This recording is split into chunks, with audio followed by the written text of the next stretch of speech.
There has been a small correction for sure, but we've still come back to levels which were there in, say, December of 2023. So such has been the extent of the parabolic move that we've seen that, this correction, while welcome in terms of clearing away some of the froth, has just brought us back to the levels which were there in December of 23.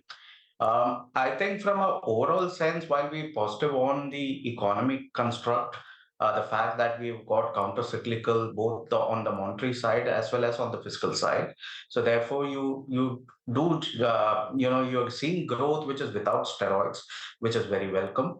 On the other hand, the only negative, if one may, could be that the sentiment is extremely exuberant even post this correction. So I think it's only about how do we marry the entry price to put in reasonably large sums of capital so that the underlying experience for our investors over the course of the next 3-5 years becomes a lot better. So while it is welcome, I think some of the froth has gone off. Of course, when the index corrects by about 10-12%, a lot more stocks fall anywhere between, say, 20-30%, and therefore it provides some opportunities for us to add on to some exposures across various sectors. Mm.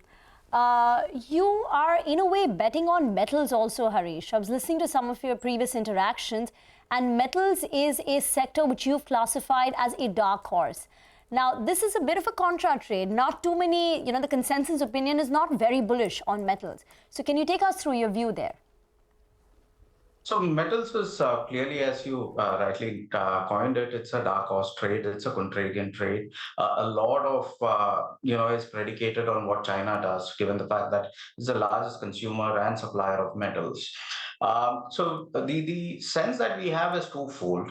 One is that obviously, given the extent of push that China is seeing, with respect to its economic construct, we do think that it's quite conceivable that we can see some kind of follow through from the government in terms of some policy easing. Now, whether it's going to be a big bang fixed asset investment creation, which was the case in the last decade, possibly not, but at least there's going to be some kind of a pushback. That is one conjecture. The second is that a lot of Indian companies have come in this cycle with very little debt. So unlike the previous cycles where the Indian companies also got hit by significant amount of debt that they were carrying, this time around there is limited debt on their balance sheets. The balance sheet health of most Indian metal companies are in fine fettle, and therefore it kind of limits the downside from a meaningful point of view. The third aspect is from an ownership point of view, we do think that there is very little ownership in the space, and therefore that provides a reasonable sense of a better risk reward and a slightly higher margin of safety, and which is why we think from a medium term perspective we are wanting to take some exposure into the metal space. All right. Hi, Harish. Good morning and good to see you. An interesting call out there. Under ownership and balance sheets in much better shape than what we have seen in the previous cycle, and that's one of the reasons why you're positive. Quick question since we're talking about metals. Ferrous or non-ferrous, what do you prefer?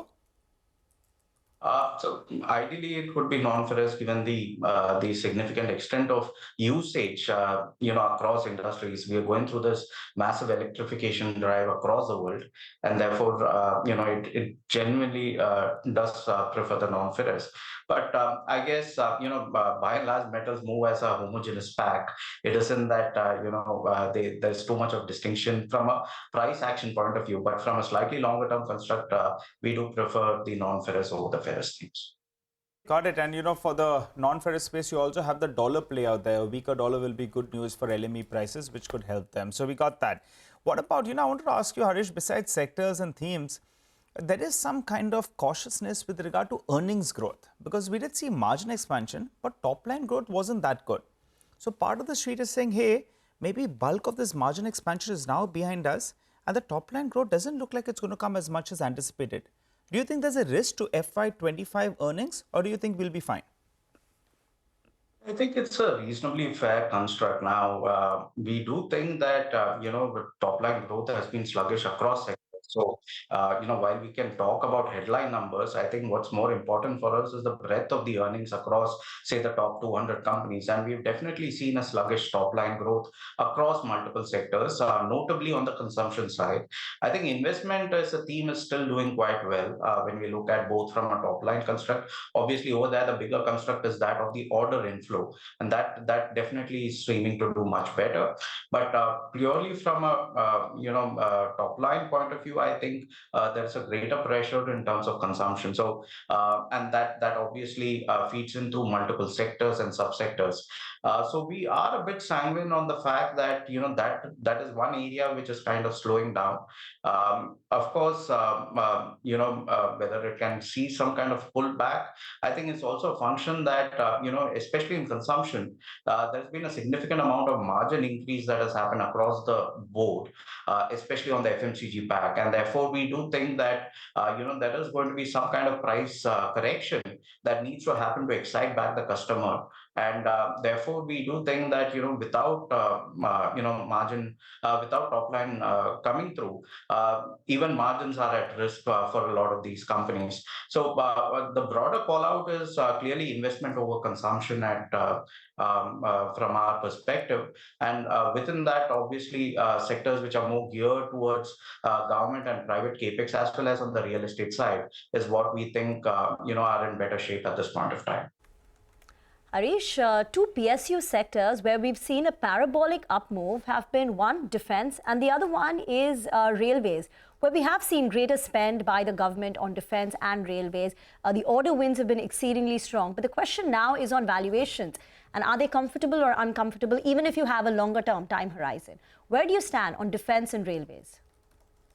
So I think we are a lot more circumspect on both of these. So if you look at, say, defense, and I'm just talking about index level, say NSE index on defense is trading on a price to book of close to about 10 times. It is even higher than the price to book of, say, the NSE consumption index.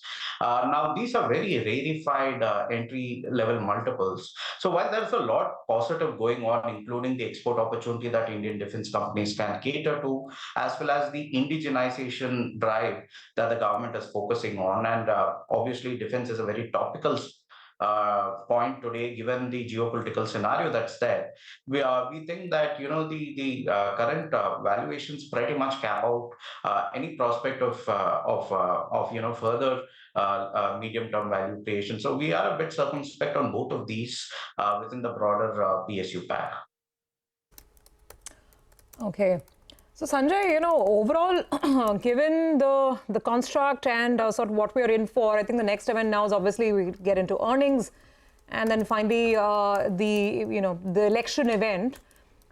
For Q4, what are you expecting? Because Q3 we came off fairly okay. I mean, there weren't too many disappointments. So in the near term, next 3 to 4 months, as we get through this event season, how are you expecting the market to behave? So near term is anyone's guess, and I guess we're no wiser than at least many others on the street. So what is it that we are looking forward to from assessing whether our medium-term thesis is right? Is primarily as rightly called out in the previous question as well, is in terms of whether there is volume growth coming back, especially on consumption side. That's a key yardstick that we're looking at across sectors as to where is the volume growth, because it's been a bit elusive. Obviously, there's been a significant inflationary push, from a pre-COVID to a post-COVID level, and to a certain extent that may have impacted volume. So volume growth is definitely a key area.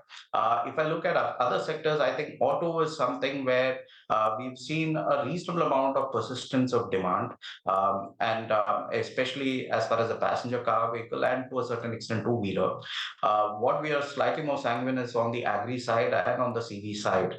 So that's as far as the auto side is concerned.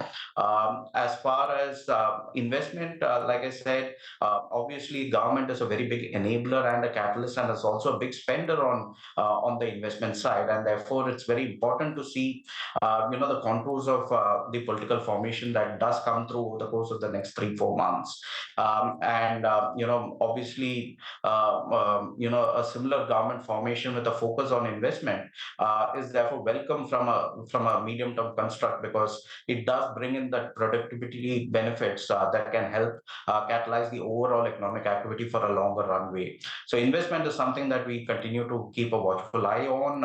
Over there, we are more focused incrementally on private capex as to how that is shaping up. Just in terms of numbers, pre-COVID, this number used to be about 6 lakh crores for the listed companies. It has moved now to close to about 8 lakh crores. We think that there is still room for meaningful increase in terms of the private capex, and therefore we need a conducive enabling framework to persist, which will see us there. So that's something that we look out for. The third area is clearly that of the export basket. Now, this is something which is more driven by what's happening in the geopolitical landscape, as well as in the advanced economies from a perspective of whether they are going to see some kind of a slowdown. From a US market, we do see actually a stronger resilience and a pushback to the slowdown narrative. And to a certain extent, while that can kind of delay the rate cut theory, but I think a stronger nominal growth does actually benefit the export push through even in the near term. So export is an area of opportunity for us. We are positive on pharma and healthcare. We are looking out in terms of price stability in the generics basket, as well as in terms of API correction. So I think that's the area of opportunity for us. What we are watching out for is on the chemical side, where there's been a significant amount of pain in the last 2-3 years, and we are watchful of how the geopolitical landscape comes through, so as to take a slightly more constructive view over there. So it's across a whole range of sectors, but that's what we are looking out when we assess the next 3-4 months. Got it, Harish. Appreciate you joining in and giving us your view on all those sectors that we discussed. Wishing you a good day ahead, and we look forward to having a chat with you rather soon.